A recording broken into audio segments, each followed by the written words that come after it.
E aí, pessoal, tudo certo? Tudo bem? Então, estamos aqui começando a videoaula 3 da disciplina Análise de Riscos, Acidentes e Processos de Trabalho. A gente vai abordar aqui análise, gerenciamento e controle de riscos, certo? E vamos abordar aqui alguns dos coeficientes conforme foi prometido anteriormente, tá?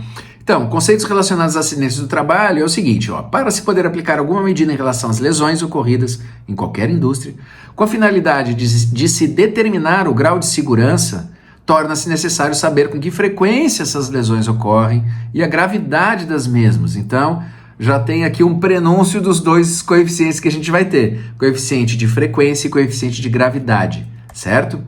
Bom, a maneira usual para verificação das condições das nossas indústrias em relação à prevenção de acidentes é feita através do cadastro de acidentes, do CAT. Assim, deve-se avaliar se o programa de segurança está sendo bem orientado, bem conduzido, avaliar se os gastos feitos com o programa estão sendo compensados, né? Se esse investimento está valendo a pena, se os acidentes, se o número está sendo reduzido, né? Criar interesse na prevenção de acidentes, determinar as fontes principais dos acidentes e também fornecer informações sobre atos e condições inseguras, certo? Essa é a introdução, bem rápida, 1 minutinho. Coeficiente de frequência, então. Ele expressa o número de acidentes com perda de tempo ocorrida em 1 milhão de horas homens trabalhados.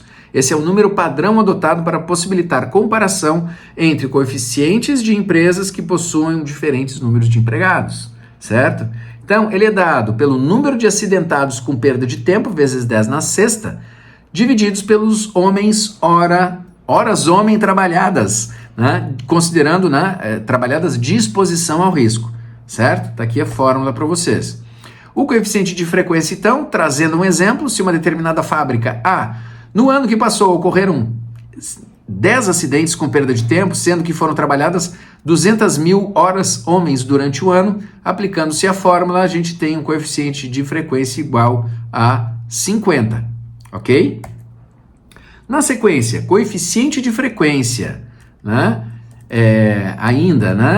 ele deve ser computado até a segunda casa decimal. Significa que durante o ano, os trabalhadores da fábrica A sofreram lesões que provocam a perda de tempo à razão de 50 por cada 1 milhão de horas trabalhadas. O coeficiente de frequência indica a frequência, a quantidade de acidentes, mas não indica a gravidade. Ok? Por isso que a gente entra no segundo coeficiente da aula, dessa videoaula, eu ia dizer da aula de hoje, mas é dessa videoaula, o coeficiente de gravidade, que representa a perda de tempo resultante dos acidentes em número de dias, ocorridos em 1 milhão de horas homens trabalhadas. A gravidade das lesões é dessa forma medida pelos dias de trabalho perdidos pelos trabalhadores em decorrência de acidentes. E daí a gente tem que definir o que são os dias perdidos. Tá aqui, dias em que o acidentado não tem condição de trabalho, por ter sofrido um acidente que lhe causou uma incapacidade temporária. São contados de forma corrida, incluindo sábados e domingos. Isso é bem importante. A partir do dia seguinte ao acidente até o dia da alta médica, incluindo o dia da alta médica. Tá? Vamos lá. Aos dias efetivamente perdidos pelo acidentado que sofreu lesão ficou incapacitado permanentemente, somam-se os dias debitados correspondentes, certo?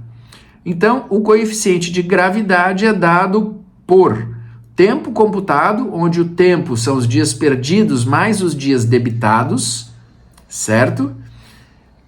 Vezes 10 na 6 dividido pelo nosso mesmo H, que é a quantidade de homens hora trabalhadas, de exposição ao risco, certo? No caso da nossa fábrica A, do exemplo, as 10 lesões provocaram um total de 200 dias perdidos. Então, jogando na fórmula, na expressão, a gente tem um coeficiente de gravidade igual a 1000. Tá? O coeficiente de gravidade deve ser aproximado para um número inteiro.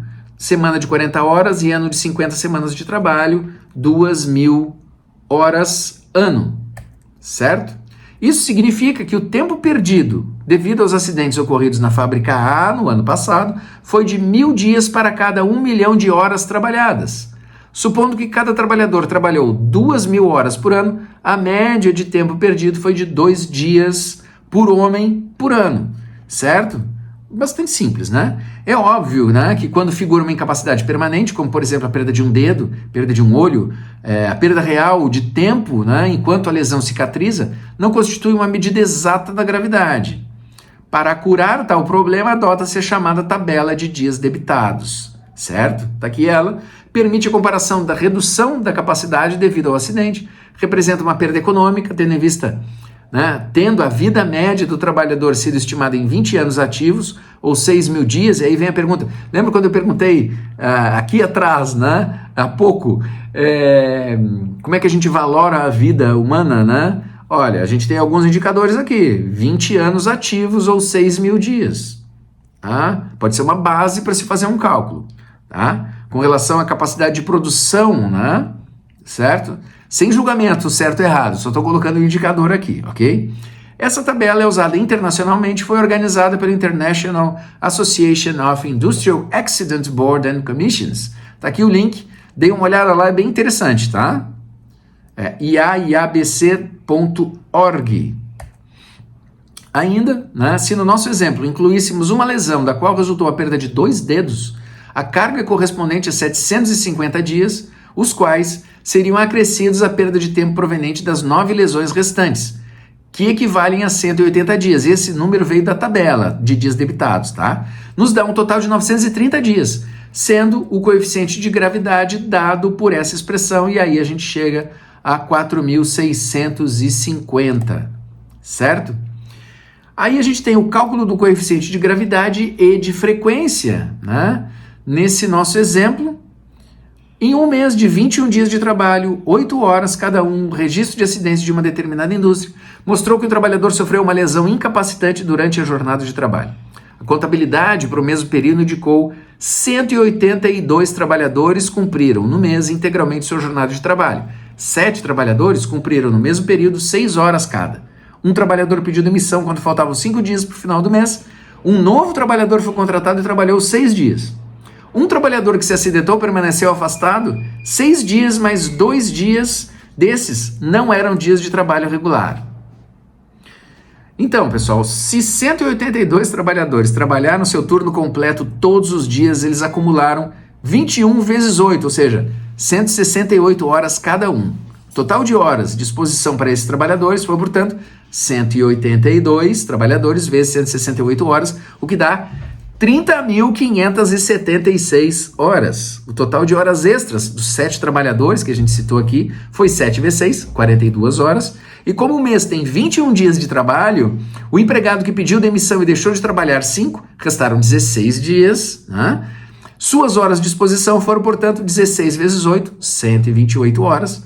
E as horas de exposição do novo empregado, do novo operário, foram 6 vezes 8, né? Foram 48 horas, ele trabalhou 6 dias, né? O trabalhador acidentado esteve ausente do trabalho, na realidade, 4 dias e efetivamente trabalhou 16 dias, 17 dias, né? 17 vezes 8, 136 horas. Ao computar-se os dias perdidos ou debitados, para efeito de cálculo do coeficiente de gravidade, deve-se incluir todos os 6 dias de afastamento. No cálculo de horas de exposição, contudo, deve-se considerar somente as horas efetivamente trabalhadas. Então, jogando na fórmula do coeficiente de frequência, as horas efetivamente trabalhadas por todos os trabalhadores foram, no mês, 30.930 homens trabalhadas. Fazendo a conta, 32,33 lesões para cada 1.000.000 de horas homens trabalhadas no mês. Esse é o número. Tá? Então, isso permite, como foi colocado anteriormente, nós termos uma base de comparação, né? Uma base para comparar com outras obras, ou com outros canteiros de obra, ou com outros setores, certo? Passando para o item 6, índice de avaliação da gravidade, ou IAG. Ele é dado pelo quociente entre o coeficiente de gravidade, né, e o coeficiente de frequência, que é igual ao tempo computado por acidentados sobre o número de acidentados com perda de tempo, ok? E aqui, pessoal, a gente estamos nos aproximando do final e quase das nossas ponderações. Nesse item 7, eu trago uma avaliação do sistema convencional de acidentes, de análise de acidentes. Admitindo que essa empresa possua 200 empregados distribuídos em 5 setores, então a gente tem aqui, ó, nas 5 linhas, né? setor 1, 2, 3, 4 e 5, número de empregados, quantidade de horas trabalhadas, número de acidentes sem lesões, certo? O nosso N aqui, que é o número de acidentados com perda de tempo, dias perdidos, dias debitados, o T, que é o tempo computado por acidentado, coeficiente de frequência, coeficiente de gravidade e o índice de avaliação de gravidade nessa coluna, e aqui à direita a prioridade, ou seja, qual o setor que apresenta os piores índices, os mais altos índices de avaliação da gravidade, tá? Então, o que apresenta 900 é o setor 1, ele é prioridade 1. O segundo maior é esse aqui, é o setor 3, que tem o índice de avaliação da gravidade igual a 500. Esse vai ter prioridade 2, ok? Tá? Em 60 dias de trabalho, jornada de trabalho 8 horas, foram trabalhadas 480 horas no total. E aqui na sequência, a gente apresenta, eu vou pular lá para o finalzinho, uma vez obtido o quadro analisado, criticamente, né, as prioridades, analisando criticamente as prioridades determinadas, verifica-se algumas distorções, né? Vejam só, dê uma olhada no setor 2, onde há maior número de acidentados e horas homem de exposição ao risco. Comparece em terceiro lugar na escala de prioridades. Por outro lado, setor 1, com um único acidentado e o menor N, né, o menor número de horas homem de exposição ao risco, seria o indicado para concentração de esforço. O setor apresenta 10% da carga horária, né, 10% do H.